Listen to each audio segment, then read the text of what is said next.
same team. Today we have a special edition of On the Line with our guest, James Crocker from Hog. Welcome, James. Thank you, PJ. It's great to be with you. Well, we appreciate you coming in today. James is up for a visit, and we're going to take advantage of a recent experience that he had. James, you had a serious incident with some hot thermoplastic that sprayed on you from a hose that was connected to a piece of equipment for a thermoplastic operation. Yeah.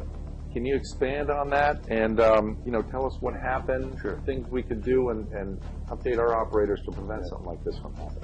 So, I was working on a thermoplastic system, and there was a ball valve that had failed, and I needed to change. And I was several hours from home, and I don't normally do that kind of work anymore on systems, but I'm like, I could do this in a few minutes, and save my technicians from it. Anyway, so here's this ball valve at eye level, and so first I contemplated, what do I need to do to isolate the pipe and the ball valve from any pressure?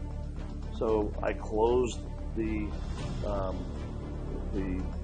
valve leading to the heat exchanger. I then reversed the thermoplastic pump to reverse pressure out of the line back into the kettle.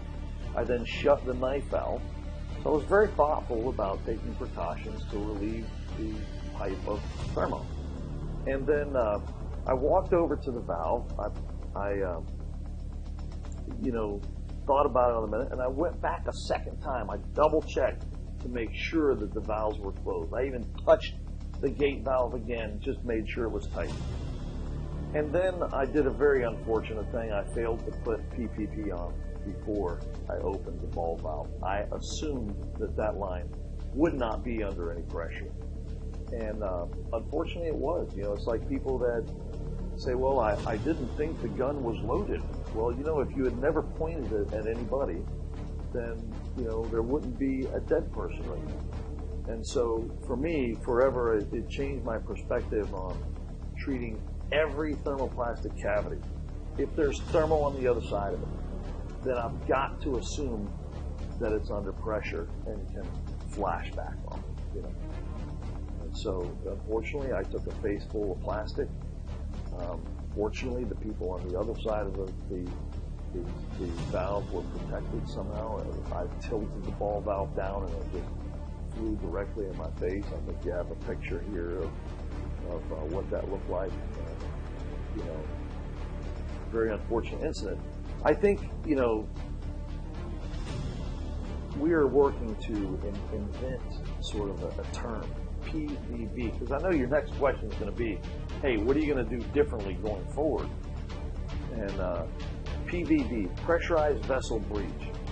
And when opening any thermal cavity, we're going to treat it as a PVB and wear the appropriate gear. Great. That's a great idea. I think we at Safety Marking could probably apply that to any pressurized vessel, our epoxy tanks, paint tanks, feed tanks, certainly the thermoplastic, but that's great. And fortunately, we all learn from these things, and you've had a good, quick recovery. That's interesting. You sparked a thought there. In this case, the safety issue is hot, right? Heat, burn. But there's a lot of pressurized equipment around here, right? Yeah. And that pressure, if you're unscrewing something and it's coming off and it feels really tight, just know that last thread, that projectile could fly straight out or it could fly to the side. Right. And so standing behind it, right? Yep.